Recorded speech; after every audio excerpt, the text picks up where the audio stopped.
Hello everyone, welcome back to our YouTube channel. Today we're going to see how to access public_HTML in GoogieHost. Let's get started. GoogieHost login page. Enter your registered email and password and click login. After logging in, you will be redirected to the client area. In the dashboard, locate and click on File Manager. Click on Domains or the Domain section.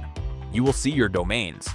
Click on the domain inside your domain folder. You will see the public_HTML directory.